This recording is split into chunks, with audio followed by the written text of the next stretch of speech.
Right, Ross Forde Radio. We've made it to 10 episodes.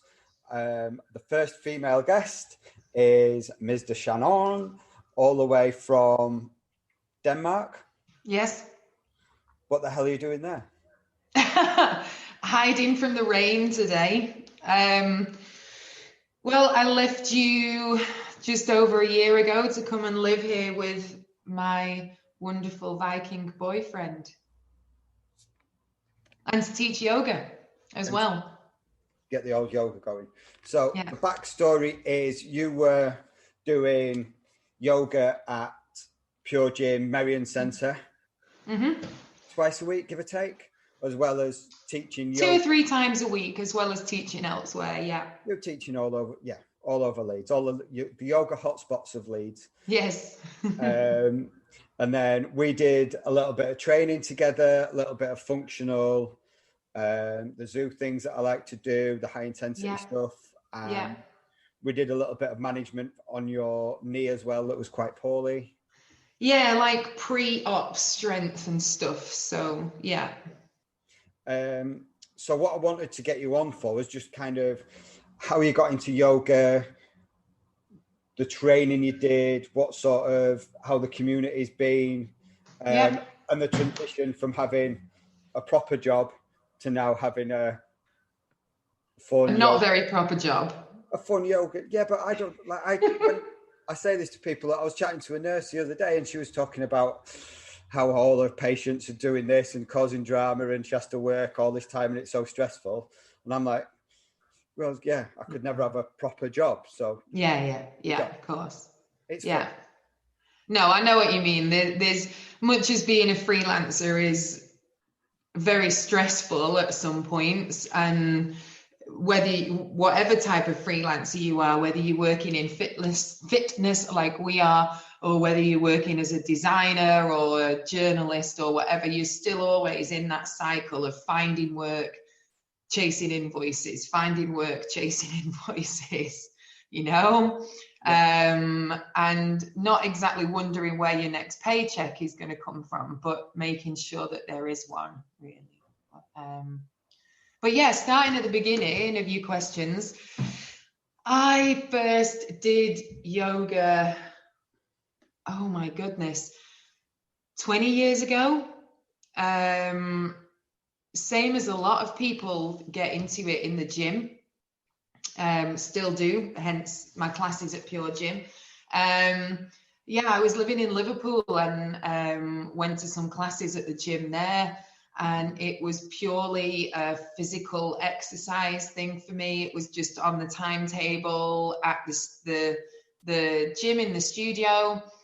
And then I moved back to Manchester, and my eyes had opened a little bit, and there were places that completely did yoga and nothing else but yoga. So I started doing all these other types of yoga and was like, ooh, it's not just this weird Scouse woman who's talking to me. There are people who do like mantras and teach you headstands and all sorts of stuff. And it was a really good place in Manchester that's now called the Life Centre.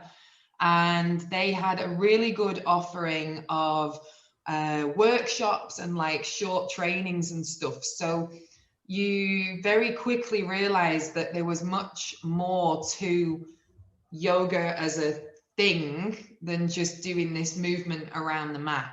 So I was kind of dipping into these little workshops and stuff. Moved to Leeds, did the same thing, had a regular practice, new studio, learned more stuff, and then decided that, I'd like to do my teacher training. And I'd probably been practicing about 15 years when I did my teacher training, and I'd really been encouraged to do it by some of my other teachers.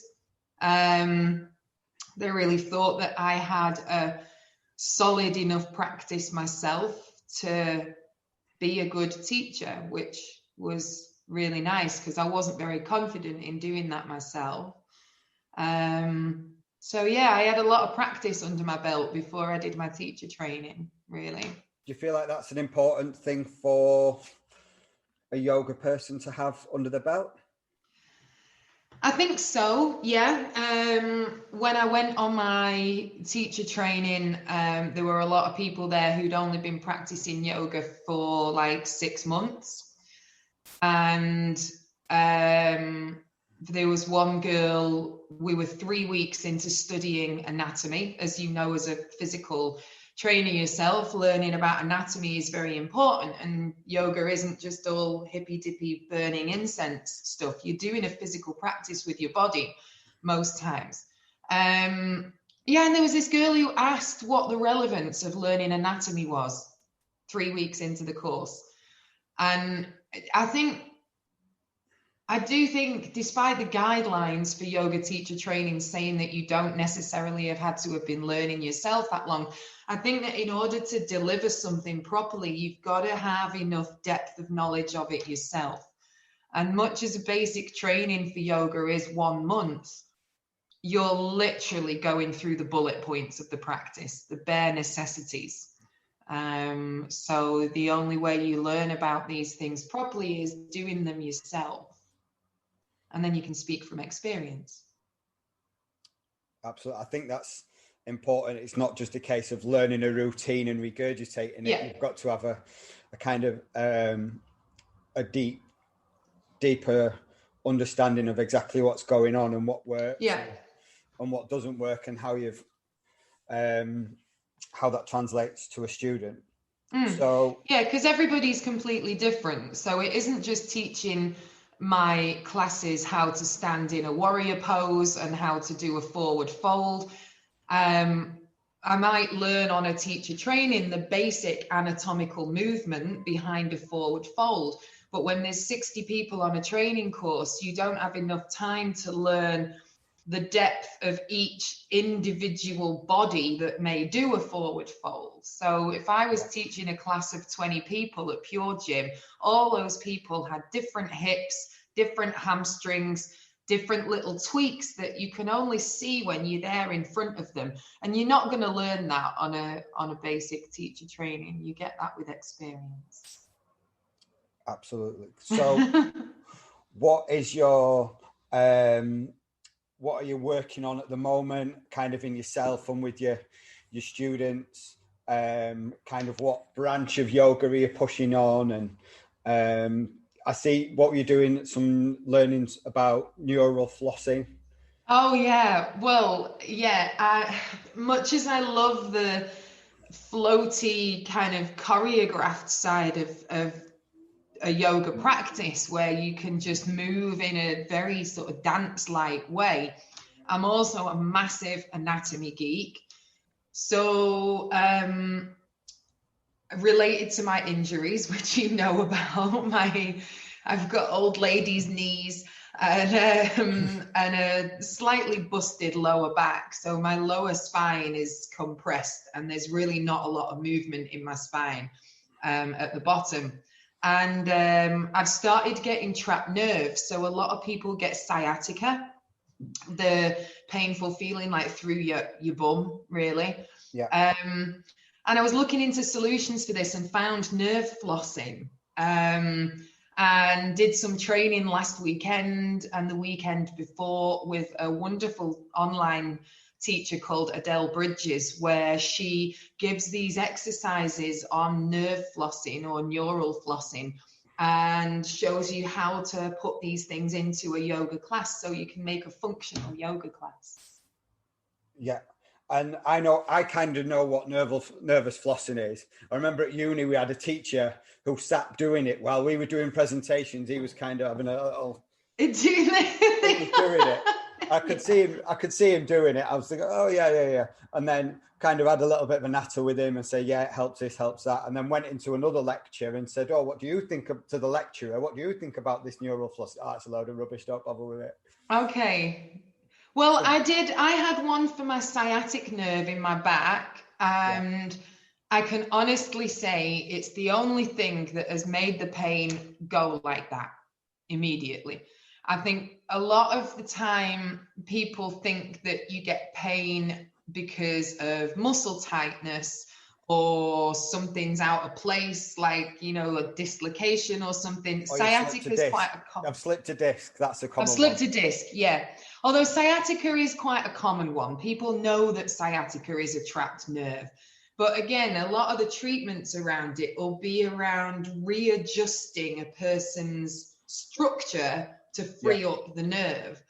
And neural flossing or nerve flossing is just about moving the nerve in its channel the same way that you'd use your muscle if you were moving your arm. Every bit of your body moves, so you can move your nerves around with just these really easy, gentle movements. And it literally solved my back pain. I did it every day for 2 weeks, and I've hardly had a single feeling in my sciatic nerve in over a month now.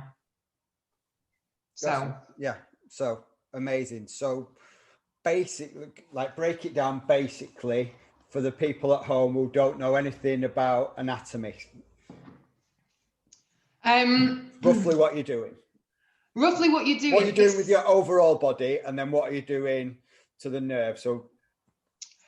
So your nerves run all the way through your body, like from your head, like a tree. If you were to just look at your nervous system, it's like a tree, or the roots of a tree, coming from your brain, down your spine, spreading out along your arms, through your spine, and then down your legs, all the way to the ends of your fingers and toes.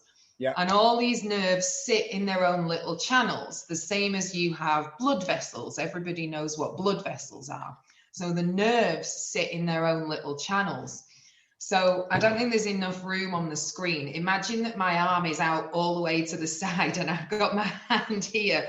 Yeah. One thing that you can do to floss, say the nerves that come down your arm and into your hand. So people sometimes get problems with their neck and you get tingly hands. There was one really easy exercise that we could do. So extend your arm straight out to the side. And as you tilt your head to your shoulder, you tip your hand. And then you lift the hand back up and lift the head to the other side. Yeah. So you can imagine that this is like you're doing I'm a little teapot or something. Yeah. You can imagine if there's a nerve there, it's going and basically giving it a little clean. Like kind of, we call it flossing, like dental floss. Yeah. Like exactly. When you floss it. Yeah, so it gets them all moving around. And when we did testing and injury testing for things on one of our modules, that was kind of a test for where you found pain in that position, kind of said what was wrong with you. Mm-hmm. Yeah, I can imagine that. I mean, there's an awful lot to learn. I've literally just done the basics, and I just know that I found it worked a lot. Yeah. I've done some of the other little neural flossing drills for the rest of my body, and it doesn't do anything magical. It might just make a bit of that kind of niggly tension that sometimes we live with. It makes it feel a little bit easier, you know? Yeah. So there's a lot to learn, and that's the latest weird thing that I'm trying to build into my yoga classes. Thing. Yeah. But yeah, it's useful, and I think having clients with back pain and people approach me how to get rid of it, there's never one kind of magic, right? Click your fingers, do this, and it comes in. It can be a lot of effect. Yeah. And like one of my lecturers passed me a book about how back pain can also be affected by emotions and tension in your life and stuff like that. And there's lots of different things that can affect why you have pain. It's not just down to a mechanical problem that you might have. No, not necessarily.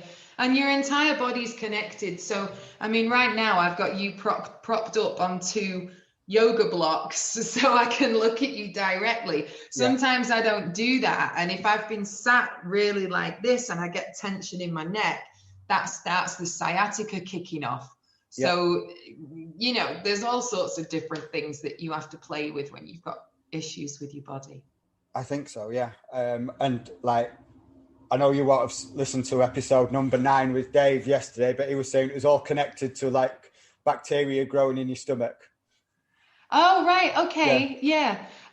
I've got some friends who are nutritionists and talk about all this, the activity that's in your stomach. And I don't know, I've never ever learned about any of that stuff, but it sounds interesting. You'll have to go back and listen to Ross Forde Radio number 9 and see what, I will do. See what Dave's doing.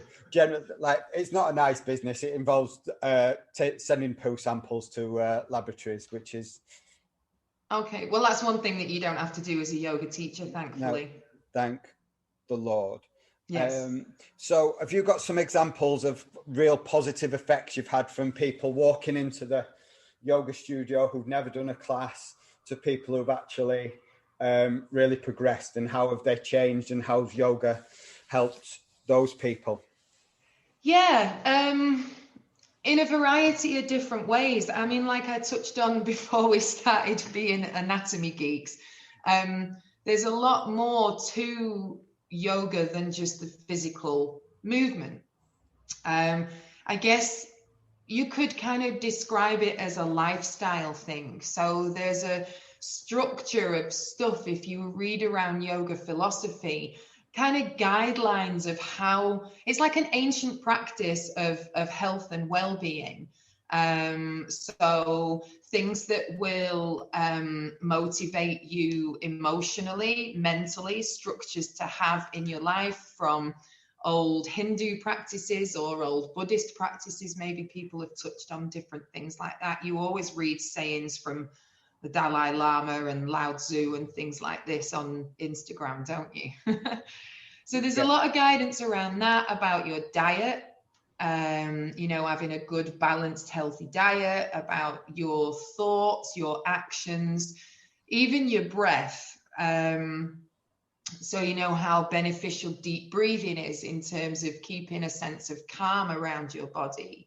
So there's an awful lot of stuff that is beyond just moving around on the mat. That is one of loads of things that comes into yoga practice. And you don't always get to touch on these things in a 60-minute class with people, maybe just a little bit.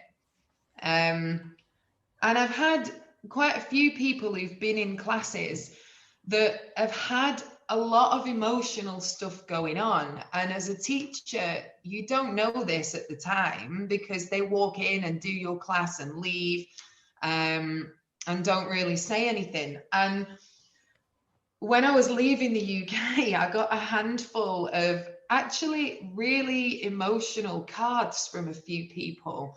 There was one lady who had been having a pretty traumatic time at home, and coming to the yoga class was helping her have some regularity and that timetabling to her life.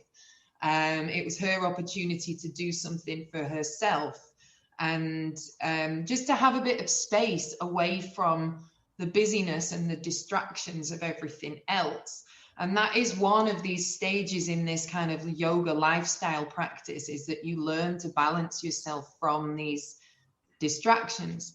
I had a couple of ladies that were like that, actually, with quite upsetting stories about a loved one that they'd lost and different things. And I never knew this until I was leaving, and they told me in their leaving cards, which just completely made me cry. It blows away, doesn't it, sometimes?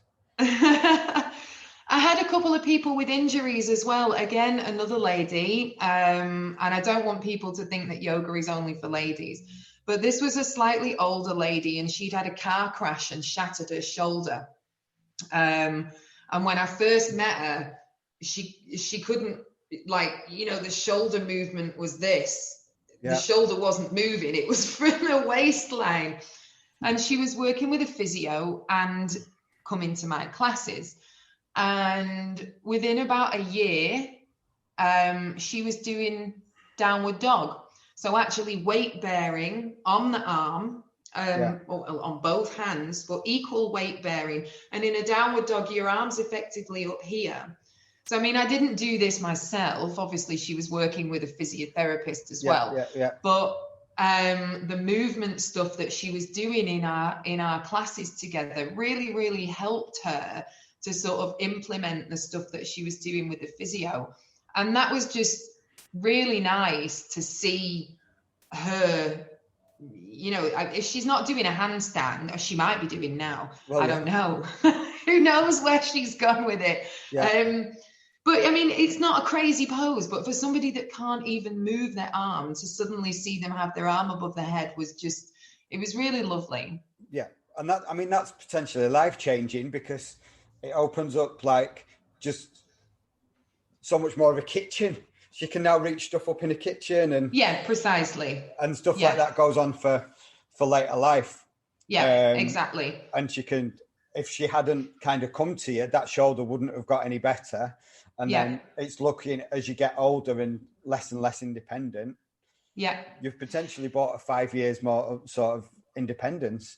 Well, yeah, and she was very accepting of that fact that if she didn't do this movement stuff, you know, she was going to lose her independence. So yeah, exactly like you said, it was taking some lovely practice where we were doing all these nice smoochy movements with music on in this cute little studio, and actually giving her something really functional to use in her daily life. So yeah, that was great. Yeah, I mean, I think from my own experience of yoga, I used to go to the Bikram yoga in the core. It's not called that anymore. It's called the hot room. That's for a different podcast. Hot room yoga. Yeah. That's for a different podcast. But kind of, because that, it's, for those who don't know what Bikram yoga is, it's hot. It's in a, I mean, it felt like 1,000 degrees at times. I think it's probably only about 40, because my Yorkshire skin's not used to that. But kind of, that is not nice and floaty. That is kind of, it's a battle.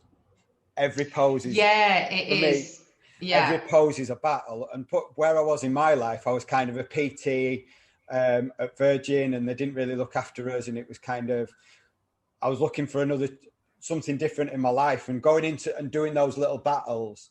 And you kind of, they're horrible at the start, but then when you start winning and seeing a bit of progress, you kind of, not only does it build you up physically, you become more flexible and your balance gets better, but actually you kind of, the mental process of going into, so what is it? There's like 27 poses, and you do them all twice, and you do them all on each side. So you kind of, there's probably like 100 battles that you have with yourself and the heat in that 90-minute set.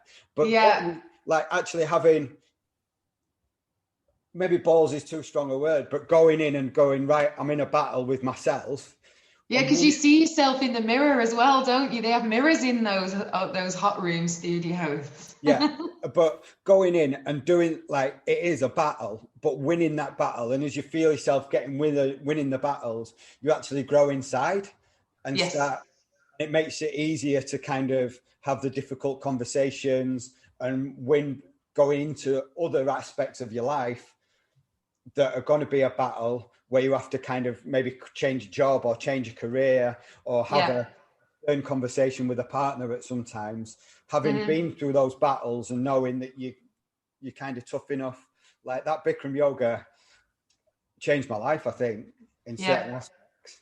And I haven't been, like, COVID's kept me away, and also it's not cheap when you're studying. But I need to get back to it and have some more battles, I think. I'm looking forward to getting back into that. Well, they are doing things online. You'll just have to put the gas fire on. Post-lockdown.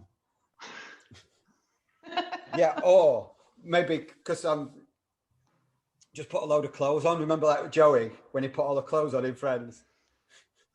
And wrap yourself in bin bags and things as well. Get the heat that way. But I found, like, my personal experience of yoga was life-changing, and I kind of need to, I'm slightly apprehensive that if I go into another and start getting more confidence in myself, that I'm going to end up, I don't know, on a master's or a PhD or moving to Thailand or something like that. So it's kind of exciting and scary. But this is the thing, there are so many battles that you can learn to overcome when you do a yoga practice. And this is what makes it a little different to maybe going to a regular fitness class. I mean, I think even in regular fitness classes, like if you're doing pump or step or things like that, you're increasing your speed, you're increasing your mobility, and you are still overcoming those battles. You just might come across a little bit more storytelling and a little bit more of sort of how to connect with those things when you're in a yoga class. And there are so many different types of yoga, from what the guys at the hot room do. I think that they teach vinyasa and yin anyway. So yin yoga is one of the ones that I did at Pure Gym. And it's very still. It's kind of deep stretching. And the people in the gym really enjoyed that. So like runners, weightlifters, things like that. It's static stretching post-workout, not pre-workout, post-workout. Lengthening muscles, soft tissue, the tissue around your joints and things like that. So it's not just doing that quick sort of warm down after you've had a run, 10 seconds, stretch your hamstring. It's 5 minutes, stretch your hamstring. And the emotional battles that you overcome in that, the focus, the concentration, balancing senses of anger and frustration when you're in a position that's a little bit like, oh, I'm right at my edge now, but we've got to stay here. It's not hurting, but it's a bit, you know. And that's why I really like teaching yin as well. Because everyone thinks, oh, we're just going to sit in a pose for a bit. And then you're like, been here for ages. But there's so many different things that you get. And actually, the guys at Pure Gym used to really like the yin. There were quite a lot of men would come to that class. Yeah. And I think people do need to kind of learn how to do these things properly and learn different angles. And I think everyone can benefit from a bit of yoga. Definitely. Wherever you're at. And yoga, I think yoga's been kind of stereotyped into a female sort of floaty class, but actually it's so much broader than that, and it's so much more than that. And we know because of the different categories and the different names, but I think for the general population, yoga is just... Yeah, I think when it's ended up, I mean, really, if you go back to the origins of yoga, it was taught by Indian men to Indian boys that were at school. So originally, it was a very male-orientated practice. And I think when it's come over to the West, it's ended up in fitness centers and things like that. And you've just ended up with these Instagram yogis with the latest fancy designer gear on, blah, blah, blah. And it's all about girls doing back bends. But I mean, there are an awful lot of actually fantastic male yogis around that are doing really great, really interesting practices where they're really exploring strength and balance. I mean, I've got some great friends here who are really good Ashtanga teachers. So like Ashtanga is similar to Bikram. It's a regimented sequence that you do. You've got the likes of Patrick Beach and Dylan Werner. Have a look at them on Instagram. It's phenomenal, the acrobatic and strength work that they do. And they're not skinny. They're really quite built guys. But the yoga practice has allowed them to work on mobility and balance in order to do things that are more along the lines of calisthenics.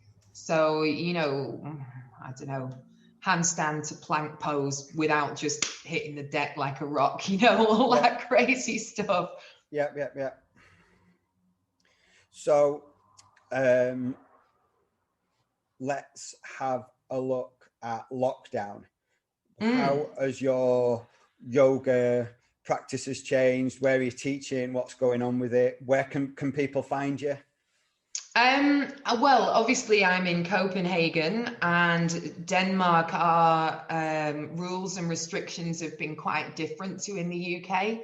Our studios have been pretty much closed since this time last year. We had a short period during summer where they were open a little bit, but we were on limited numbers. You know, we had to keep distance between people and have circulation in reception, who was allowed in, who wasn't, etc. Yeah. We've been doing a lot of teaching online. So I'm teaching for a wonderful studio called the Yoga Flat. And in real life, we've got 2 studios in Copenhagen. But at the moment, it's just online classes. There's a timetable on the website. And I've got a few classes a week, and the teachers there are really good because everybody is from completely different backgrounds. Everybody's got very, very, very different teaching practices. So, and they're teachers from all over the world as well. I can't remember exactly who's teaching at the moment because some people are busy with office jobs. But yeah, this morning I was teaching with a lovely colleague called Sarah. Sarah lived in San Francisco for years. I've done some videos with Hannah, who is a Danish teacher. We've got all sorts of different teachers there who do different things. So if you want to have a look, have a look. Yeah, I'll click a link on when I do the video at the end. But yeah, not the same. Looking forward to get back into real people and. Yeah, exactly. It's been quite strange for my practice since I qualified as a teacher, really, because you get so preoccupied with keeping your own training up, writing your classes, doing the classes, that by the time you get to the end of the day, when you'd usually be going to your favorite 6:30 vinyasa class, you're just a bit like, I've had enough. I don't want any more yoga. I want to sit down and watch Emmerdale. But yeah, I mean, it's interesting the studio's not being open because I've had to do a lot of practice myself online, and it's a little bit weird turning your living room into a yoga studio, which I don't know whether the students are used to doing that because people do things on YouTube and stuff. But yeah, I've got a little space here just to my right, and my yoga mat is down there and my equipment and stuff. And I've had to take myself into finding exciting things online to do. So yeah, interesting. But we keep changing, we keep going forwards. Exactly. I'd like to give you this opportunity to apologise publicly to Dr. Kelly Starrett for slagging off his book.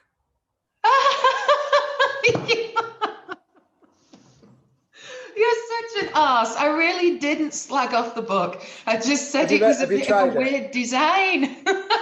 Have you had a look yet? It's a fantastic book, and I know loads of people who use it. I even saw it.